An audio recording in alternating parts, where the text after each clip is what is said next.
मधुमेह और आपका खान पान। नमस्ते। आज हम यहाँ डायबिटीज और आपके खान पान के विषय में बात करेंगे। डायबिटीज, जिसे हम लोग हिंदी में मधुमेह भी कहते हैं, यदि आप मधुमेह से प्रभावित हैं तो इसका मतलब यह नहीं है कि आप एक स्वस्थ जीवन व्यतीत नहीं कर सकते। अपनी जिंदगी सामान्य बनाए रखने के लिए यह जरूरी है कि आप अपने रहन सहन, खान पान और गोलियों या इंसुलिन पर विशेष ध्यान रखें। मतलब यह कि एक स्वस्थ जीवन शैली अपनाएं।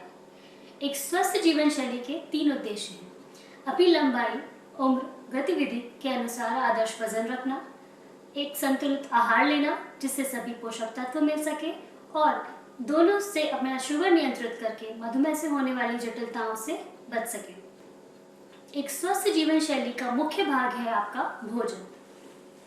डायबिटीज से ग्रसित व्यक्ति और एक सामान्य व्यक्ति के भोजन में कोई अंतर नहीं है। सभी के लिए एक संपूर्ण आहार लेना और निर्धारित कैलोरी के हिसाब से भोजन करना आवश्यक है। एक डायबिटिक आहार में आप लगभग सभी खाद्य पदार्थ खा सकते हैं। किसी एक की भी कमी या अति हानिकारक हो सकती है। हमारा भोजन कार्बोहाइड्रेट, प्रोटीन, वसा, विटामिन, खनिज पदार्थ, रेशे और पानी से बना होता है। आइए अब देखते हैं कि यह क्या है और किन खाद्य पदार्थों में पाए जाते हैं। पहला मुख्य तत्व है कार्बोहाइड्रेट। हमारे लिए यह ऊर्जा का मुख्य स्रोत है। यह 2 प्रकार के होते हैं। पहला होता है सिंपल शुगर्स, जो रक्त में तेजी से शुगर बढ़ाता है, जैसे कि चीनी, गुड़, मिठाई, शहद, सभी प्रकार के फलों के रस और कोल्ड ड्रिंक। और दूसरा है कॉम्प्लेक्स शुगर्स, जो मध्यम गति से शुगर बढ़ाते हैं, जैसे रोटी, चावल, फल, सब्जी, दूध इत्यादि। भोजन का दूसरा मुख्य तत्व है प्रोटीन। यह आपके शरीर के सही विकास और मांसपेशियों की देखभाल के लिए आवश्यक है। प्रोटीन 2 प्रकार के स्रोतों से मिलता है। पहला शाकाहारी स्रोत, जैसे दालें, दूध, दही, पनीर, और मांसाहारी स्रोत जैसे कि मीट, मछली, मुर्गा और अंडा। अब तीसरा मुख्य तत्व वसा। वसा के सेवन से कार्बोहाइड्रेट और प्रोटीन की तुलना में दुगनी कैलोरीज प्राप्त होती हैं। वसा से आवश्यक फैटी एसिड प्राप्त होती है और फैटी एसिड्स के आधार पर वसा को 3 वर्गों में बांटा गया है। पहला मूफा, मतलब मोनो अनसैचुरेटेड फैटी एसिड्स, जैसे सरसों का तेल, सोयाबीन का तेल, तिल का तेल व अन्य। दूसरा पूफा, मतलब पॉली अनसैचुरेटेड फैटी एसिड्स, जैसे सूरजमुखी का तेल और मूंगफली का तेल व अन्य।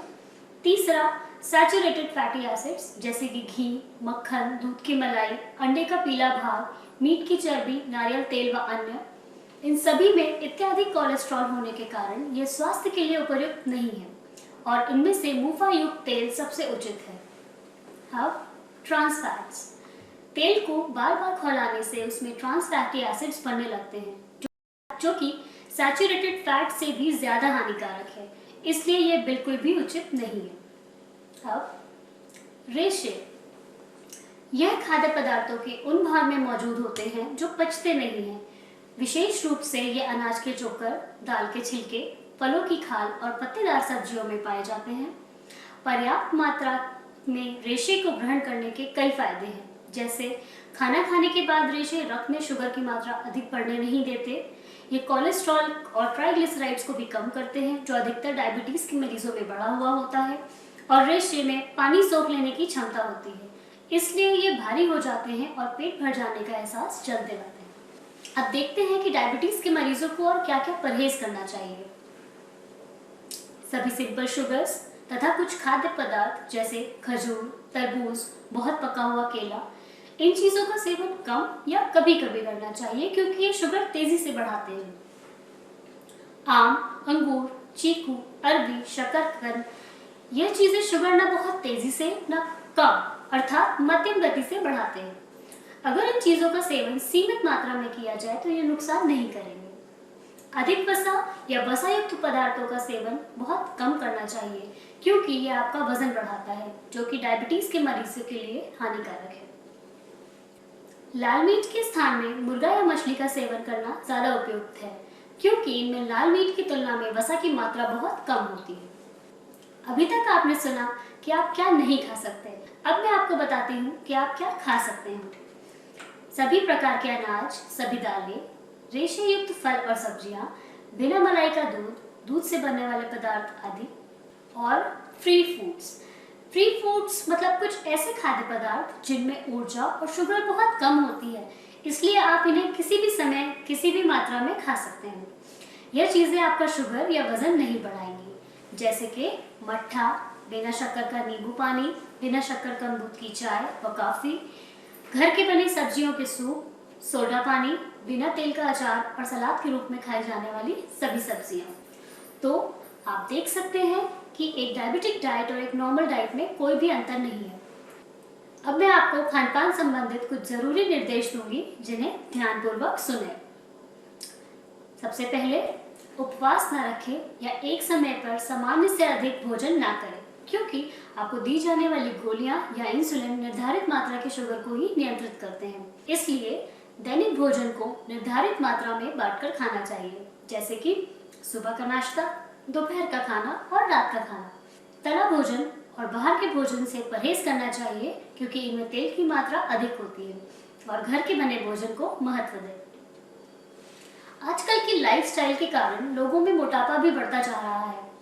मोटापे से कई परेशानियां हो सकती हैं, जैसे कि बीपी की समस्या, दिल की बीमारी, जोड़ों की परेशानी इत्यादि। तो इसमें देखते हैं कि मधुमेह के नियंत्रण में व्यायाम का क्या योगदान है। रोजाना व्यायाम करने से शरीर में कोलेस्ट्रॉल घटता है, बढ़ा हुआ शुगर कम होता है। साथ साथ यदि आपका वजन बढ़ा हुआ है तो ये वजन घटाने में भी लाभदायक है। इसलिए सभी मधुमेह से ग्रसित लोगों को कम से कम 30 से 45 मिनट तक रोजाना व्यायाम जरूर करना चाहिए। छोटे बच्चों के लिए उनका स्वाभाविक खेल ही सबसे अच्छा व्यायाम है।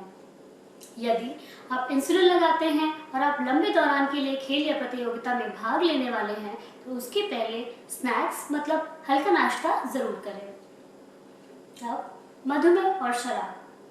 अगर कोई मधुमेह से ग्रसित व्यक्ति शराब का सेवन करता है तो उसे उसका सेवन रोक देना चाहिए, क्योंकि शराब में बहुत कैलोरीज होती हैं तथा उसमें और कोई भी अन्य पोषक तत्व नहीं मिलते। शराब मधुमेह में दी जाने वाली गोलियों से तालमेल नहीं बना पाता, जिससे आपका शुगर घट या बढ़ सकता है। यह शरीर में सबसे खराब वाला वसा मतलब ट्राइग्लिसराइड्स की मात्रा को बढ़ाता है। इसके अलावा लिवर सिरोसिस या लिवर खराब हो सकता है, जो कि जानलेवा है। अभी तक हमने बात की कि डायबिटीज के मरीजों के लिए क्या आहार सही है और क्या नहीं। अब देखते हैं कि अपनी आहार योजना में आप इन चीजों का संयोजन कैसे कर सकते हैं। आहार योजना, यहाँ आप देख सकते हैं कि एक आहार योजना प्रस्तुत की गई है, जिसका मुख्य भाग है पहला ब्रेकफास्ट यानी कि सुबह का खाना, लंच यानी दोपहर का भोजन और डिनर मतलब रात का खाना। जरूरत पड़ने पर 1 या 2 स्नैक्स मतलब हल्का नाश्ता बीच में ले सकते हैं। यहाँ पहली आहार योजना जो प्रस्तुत की गई है वो है 1200 किलो कैलोरी की, जो उस व्यक्ति के लिए है जिसे वजन कम करने की आवश्यकता है। दूसरी है 1800 किलो कैलोरी की आहार योजना, जो एक ऐसे व्यक्ति के लिए है जिसकी लंबाई के हिसाब से आदर्श वजन है। दोनों को ही खाद्य पदार्थ एक समान बताए गए हैं, लेकिन लाल रंग के गोले से प्रकाशित किए हुए अंकों से आप इनकी मात्रा में अंतर देख सकते हैं कि इन दोनों में क्या अंतर है। जैसा कि आपने देखा और सुना कि मधुमेह को आप अपने आप खुद नियंत्रित करके एक स्वस्थ जीवन व्यतीत कर सकते हैं। मधुमेह संबंधित तथ्य मिथ पर चर्चा हम भोजन और मधुमेह के दूसरे भाग में विचार विमर्श करेंगे। धन्यवाद।